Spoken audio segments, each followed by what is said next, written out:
আসসালামু আলাইকুম রহমতুল্লাহি ওবরকাতুহু। সম্মানিত দর্শক, জাতীয় নাগরিক পার্টি এটি একটা যাকে বলা হয় উদ্বোধনী অনুষ্ঠান করেছে এবং তাদের যে আত্মপ্রকাশ রাজনৈতিক দল হিসেবে সেটি তারা করেছে ঢাকার মানিক মিয়া এভিনিউতে। বিশাল জাঁকজমকপূর্ণ অনুষ্ঠান। কেউ বলছেন শত কোটি টাকা খরচ গিয়েছে, কেউ বলছেন কয়েক কোটি টাকা খরচ গিয়েছে। ঘটনা যাই হোক না কেন, অনুষ্ঠানের যে জাঁকজমক, মঞ্চের যে জৌলুস এবং যেভাবে সারা বাংলাদেশ থেকে লোকের সমাগম ঘটানো হয়েছে, সেক্ষেত্রে অনেক কথা বাতাসে ভাসছে এবং এগুলো একটু অযৌক্তিক নয়। সবাই প্রশ্ন করছে যে এই ছাত্র যারা একেবারে নবীন, কিছুদিন আগে যাদের প্রায় সবারই অবস্থান ছিল ম্যাথসের, এবং এরা সবাই দরিদ্র পরিবারের সন্তান, বড়জোর নিম্ন মধ্যবিত্ত পরিবারের সন্তান, তাদের নুন আনতে পান্তা ফুরতো এবং তারা যে ম্যাচে থাকতেন সেই ম্যাচের ভাড়া 2,000-3,000 টাকা পার সিট, এবং সেখানে খাওয়া দাওয়া 7-10 হাজার টাকা আয় রোজগার করতে তাদের কাউকে টিউশনি করতে হতো, কাউকে কোনো কোচিং সেন্টারে শিক্ষকতা করতে হতো, অথবা আরও অনেক কিছু এগুলো করে তাদের জীবন নির্বাহ করতে হতো। কিন্তু তারা হঠাৎ করে এই গত 6-7 মাসে দামি দামি গাড়িতে চলছেন, তাদের সবার পরনে খুব দামি দামি পাঞ্জাবি, এক একটা পাঞ্জাবির দাম 50-60-1 লাখ টাকাও হতে পারে। অনেকে দামি ঘড়িও হয়তো কিনেছেন, অনেকে বিয়ে করেছেন এবং বেশ ভালো পরিবারে বিয়ে থা করেছেন। কারণ এই যে একটা সুবর্ণ সময়, এই সুবর্ণ সময়কে কাজে লাগিয়ে তারা খুব বুদ্ধিমানের মতো কাজ করেছেন, জীবনসঙ্গিনী তারা বেছে নিয়েছেন এবং ভালো ভালো পরিবারে তারা বিয়ে করতে পেরেছেন। এরপর তারা একটা সমাজের সঙ্গে সম্পর্ক করেছেন। যে অভিযোগ আসছে সেটি হলো তাদেরকে অনেকে ভালোবাসেন, ভালোবেসে তাদেরকে গাড়ি ব্যবহার করতে দেন 1টা 2টো 3টে 4টে 5টে, এবং তাদের জন্য বিভিন্ন ধনবান বা শিল্পপতি যারা রয়েছেন তারা তাদেরকে গাড়ি দেওয়ার জন্য এতটা উদগ্রীব যে তারা আসলে একটা গাড়ি একবারে বেশি ব্যবহার করতে পারেন না। সকালে লেদুর গাড়ি ব্যবহার করলেন, বিকালবেলা ধলা, তারপরে রাতের বেলায় চন্দনের গাড়ি ব্যবহার করলেন, আবার তারপরের দিন হয়তো নতুন সেট আসলো, একটা সেই কফি হাউসের আড্ডার মতো। এই যে তাদের যে একটা বর্ণালী জীবন, এই জীবনের রহস্য কী?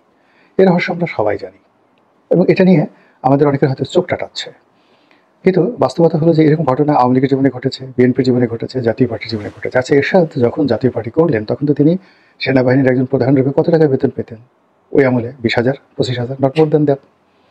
তো তিনি এই টাকাগুলো কীভাবে পেলেন? এবং তিনি শুধু টাকা পাননি, তিনি বিএনপিকে টাকা দেওয়ার চেষ্টা করেছেন, আওয়ামী লীগকে টাকা দিয়েছেন, টাকা দিয়ে নির্বাচনে এনেছেন।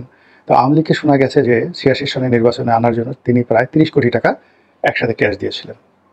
তো একইভাবে যদি আওয়ামী লীগকে নির্বাচনে আনার জন্য 30 কোটি টাকা দিয়ে থাকেন, তো অন্য যারা আওয়ামী লীগের সহযোগী এসেছিল জামাত থেকে, অন্য দলগুলো, তারা কোথায় টাকা পেয়েছিল?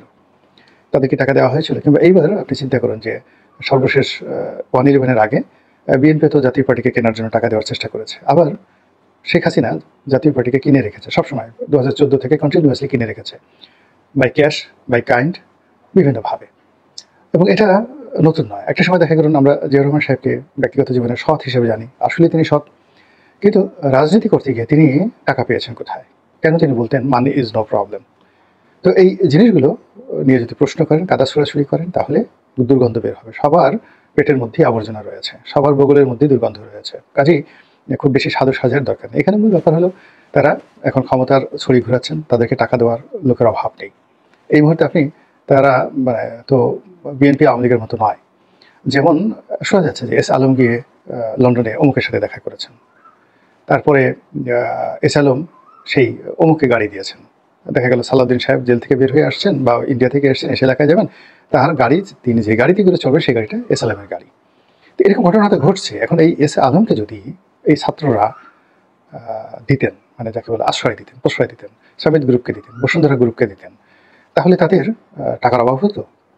এই 3টা ডিলেই তো তারা অন্ততপক্ষে 10-20 হাজার কোটি টাকা এখান থেকে নিয়ে নিতে পারতো। এবং তারা যদি বলতো যে আমরা আমাদের যে সম্মেলন এটা আমরা মঙ্গল গ্রহে করব, এবং মঙ্গল গ্রহে কীভাবে করব? ইলন মাস্কের যে স্পেস এক্স, এটাকে আমরা ভাড়া করে মহাশূন্যে যাব, অথবা মঙ্গল গ্রহে বসে এই সম্মেলন করবো এবং সেখান থেকে লাইভ টেলিকাস্ট করে দেখানো হবে। আপনারা জানেন যে ডক্টর মোহাম্মদ ইউনূসের সঙ্গে এই অতি সম্প্রতি মিস্টার ডোনাল্ড ট্রাম্পের যে দক্ষিণ হস্ত ইলন মাস্ক, তার একটা কথাবার্তা হয়েছে এবং তার যে ইন্টারনেট কোম্পানি, সেই ইন্টারনেট কোম্পানি স্টারলিংক, এটি বাংলাদেশে আনার জন্য ডক্টর ইউনূস সর্বোচ্চ চেষ্টা করছেন। যদিও তিনি তার নিজের কোম্পানি বা নিজের স্বার্থ দেখবেন কিনা এটা পরের বিষয়, বাট আনার চেষ্টা করছেন। তো সেক্ষেত্রে যদি ডক্টর মোহাম্মদ ইউনূস তিনি ইলন মাস্ককে বলতেন যে আপনার স্পেস এক্সকে আমরা প্রথম ভাড়া নেব, এবং ভাড়া নেওয়ার জন্য আমরা $1 বিলিয়ন খরচ করবো। $1 বিলিয়ন থেকে বেশি টাকা না, $1 বিলিয়ন খরচ করব, এবং সেই $1 বিলিয়ন বাংলাদেশে এই মুহূর্তে যে সকল বড় বড় শিল্প প্রতিষ্ঠান চাপে আছে তারা নিজেরা দিয়ে দিতে পারত। এমনকি 20-25 জন সরকারি কর্মকর্তা শেখ হাসিনা জামানাতে খুব বেশি শক্তিশালী হয়ে পড়েছিলেন, তাদেরকে জাস্ট একটি স্ক্রু দিয়ে টাইট দেওয়া হতো, যে বলা হতো যে তোমাদেরকে মামলায় ফাঁসানো হবে না, ছেড়ে দেওয়া হবে, ইত্যাদি ইত্যাদি আরও অনেক কিছু। মুহূর্তের মধ্যে তারা এই SpaceX ভাড়া করে দিতেন, এতে কোনো সন্দেহ নাই। আপনি এখন সালমান এফ রহমানের সমস্ত ফ্যাক্টরি বন্ধ, কিন্তু তিনি বিদেশে যে টাকা পাচার করেছেন, আনিসুল হকের কত টাকা আছে, তারপরে জেলখানাতে যারা আছে সবারই তো অনেক টাকা আছে। তাদের সঙ্গে যদি ছাত্ররা একটু যোগাযোগ করতেন বা তাদেরকে একটু ছাড় দিতেন, তাহলে আরও 10,000 কোটি টাকা এই জেলখানাতে যারা আছেন সব টাকা দিয়ে তারা এদের সঙ্গে একটা নেগোসিয়েশন করতেন। ফলে কি হতো, মানিক মে এভিনিউটাকে যদি তারা তুরস্কের সবচেয়ে দামি কার্পেট দিয়ে বিছিয়ে তারপরে সেখানে বুফে খাবার দিয়ে দিতেন, হোটেল সোনারগাঁ এবং শেরাটনকে সমস্ত ক্যাটারিং সার্ভিস দিয়ে দিতেন, যে ওখানে যারা পথচারী আছে সকাল সন্ধ্যা তারা যা ইচ্ছা তাই খেতে পারবে, নাচতে পারবে, গাইতে পারবে, ওই কার্পেটের উপরে প্রেম করতে পারবে, ভালোবাসা করতে পারবে, এবং এর জন্য যত টাকা দরকার সব টাকা ভূতে যোগান দিত। এটা তো বাংলাদেশের বাস্তবতা। তো এই জিনিসগুলো আমরা জানি, জানার পরে আমরা ছাত্রদেরকে নিয়ে প্রশ্ন করছি তারা টাকা পেলে কোথায়। এসে নির্বোধ কোনো প্রশ্ন হতে পারে? তাদের টাকা পেলে কোথায়, মানে যেখানে পাওয়ার তারা সেখানে পেয়েছে, আপনার টাকা তো নেয়নি, আপনি তো দেননি। তা আপনি না দিলে আপনি মুখ বন্ধ করেন, অন্যজন যে দিয়েছে তার ভালো লেগেছে দিয়েছে। আপনার যদি ভালো লাগে মসজিদে টাকা দান করতে, আপনি মসজিদে দান করেন। কারো টাকা খরচ করতে ভালো লাগে মদের আসরে, কেউ জুয়ার আসরে টাকা খরচ করে, কেউ সন্ত্রাসে টাকা খরচ করে, কেউ বডিগার্ড 10-12টা বডিগার্ড নিয়ে ঘোরাফেরা করতে তার ভালো লাগে। তো এরকম ছাত্রদেরকে টাকা দেওয়ার জন্য অনেক মানুষ দাঁড়িয়ে আছে, অনেকের ভালো লাগে, তারা দিয়েছে। এখন কারা দিয়েছে? দেশের লোক দিতে পারে, দেশের বাইরে দিতে পারে। দেশের বাইরে টাকা দেয়, আমরা এটা সবাই জানি। দেখেন যে এখন বেরোলো যে $21 মিলিয়ন আর $29 মিলিয়ন, মোট $50 মিলিয়ন বাইডেন প্রশাসনের পক্ষ থেকে বাংলাদেশে এসেছে এই রাজনৈতিক দলগুলোর হাতে। এবং এটা তো বড় দলগুলো নেয়নি, ছোট ছোট খুচরা দলগুলো তারা নিয়েছে, খুচরা বুদ্ধিজীবীরা এই টাকাগুলো নিয়েছে, বিভিন্ন NGO এই টাকাগুলো নিয়েছে। তো তারা দুইজন, মানে একটা কোম্পানিকে দিয়েছে, আমেরিকার একটা কোম্পানিকে, তারপর সেই কোম্পানি, মানে আমেরিকান কোম্পানি, মানে USAID দিয়ে দিয়েছে এটি বাংলাদেশি ফার্মকে বা একটা NGO-কে বা একটা প্রতিষ্ঠানকে, যেখানে জনবল 2 জন, এর বেশি নাই। এই 2 জন আবার এই টাকাগুলো নিয়ে খুব সুকৌশলে অনেকের মধ্যে ভাগাভাগি করে দিয়েছে। তো সেই টাকা তো এখনও আছে। এখন আমেরিকার ডোনাল্ড ট্রাম্প দেবে না, কিন্তু ডোনাল্ড ট্রাম্পের সাথে ধনীরা তো সেখানে রয়েছে। এমনকি আমেরিকাতে অনেক ধনী ব্যক্তি রয়েছে যাদের সঙ্গে ডক্টর মোহাম্মদ ইউনূসের খুব ভালো সম্পর্ক, যারা আমেরিকান রাষ্ট্রের চাইতেও বেশি দান খরচ করতে পারে। আপনি চিন্তা করেন, ইলন মাস্ক যেমনভাবে ধনী আছে, সেখানে মার্ক জাকারবার্গ থেকে শুরু করে এখানে বিল গেটস, এখানে জেফ বেজোস থেকে শুরু করে আরও অনেকে, যাদের অনেকের সঙ্গে ডক্টর মোহাম্মদ ইউনূসের ভালো সম্পর্ক রয়েছে। তো বাইরে থেকে টাকা আসতে পারে, বাংলাদেশের ব্যাপারে আগ্রহ আছে, উদ্দীপনা আছে, চীন টাকা দিতে পারে। আমরা শুনেছিলাম যে 18 সনের যে নির্বাচনটি, সেই নির্বাচনটি ভারতের একটা মাস্টার প্ল্যান ছিল, যে এখানে 70 থেকে 80টি সিট বিএনপিকে দেওয়া হবে, আর বাকিগুলোকে ম্যানিপুলেট করে আওয়ামী লীগ নেবে, এবং একটা শক্তিশালী পার্লামেন্টারি ফর্ম অফ গভর্নমেন্ট তৈরি হবে, এবং পরবর্তীতে সেটার উপর ভিত্তি করে আগামীতে অর্থাৎ 24-এ যে নির্বাচনটা হবে সেটা একটা ফ্রি ফেয়ার ইলেকশন হবে।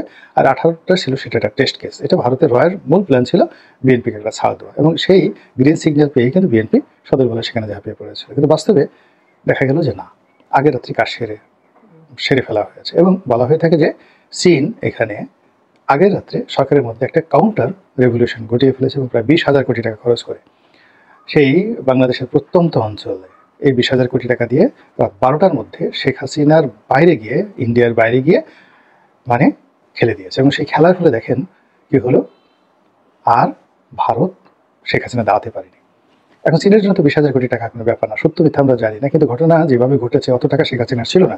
একটা ওসিকে যদি 3 কোটি টাকা দিয়ে থাকে, তাহলে 460টি উপজেলা বা 500টি যদি থানা থাকে, মেট্রোপলিটন থানা সহ আরও বেশি, ধরুন 6টি, তো 6টি যদি 600টি থানা থাকে, 1800 কোটি টাকা শুধু ওসিকে। এসপিকে, একটা ডিসি এবং এসপিকে যদি 10 কোটি টাকা করে দিয়ে থাকে, কত টাকা দিয়েছে? সেনাবাহিনীকে কত টাকা দিয়েছে? টিওনাকে কত টাকা দিয়েছে? এরপরে নির্বাচন কমিশনে কত টাকা ব্যয় হয়েছে? সব মিলিয়ে রাষ্ট্রীয় যে ব্যয়গুলো, সেই ব্যয়গুলো যে আছে তার 10 গুণ ব্যয় এই বিদেশের শক্তিরা করেছে এটাকে রাতের ভোটে রূপান্তরিত করার জন্য। ফলে সকালবেলা নির্বাচন থেকে শেখ হাসিনা টাসকি খেয়ে গেছে যে আল্লাহ কি হলো, এবং এরকম ঘটনা ঘটে। তো যাই হোক, এখন এরকম অনেক খেলাধুলা হয়, সবসময় হয়েছে, এবং এখনও বাংলাদেশের রাজনীতি নিয়ে খেলাধুলা হচ্ছে, এবং আগামীতে আরও হবে। কাজেই ছাত্ররা টাকা কোথায় পেল এটি নিয়ে প্রশ্ন করে আপনার আমার সময় ব্যয় করা উচিত না। বরং তারা যদি কখনো কোনো অনুষ্ঠানে আপনাকে আমাকে দাওয়াত করে, কখনো যদি ওইরকম কোনো বুফে খাবারের ব্যবস্থা থাকে, আপনার যদি রুচিতে না বাঁধে, আপনি সেখানে গিয়ে একটু খেয়ে আসতে পারেন, তাতে কোনো অসুবিধা নেই। আল্লাহ আমাদের সবাইকে হেদায়েত দান করুন এবং হেফাজত করুন। আসসালামু আলাইকুম ওয়া রাহমাতুল্লাহি ওয়া বারাকাতুহু।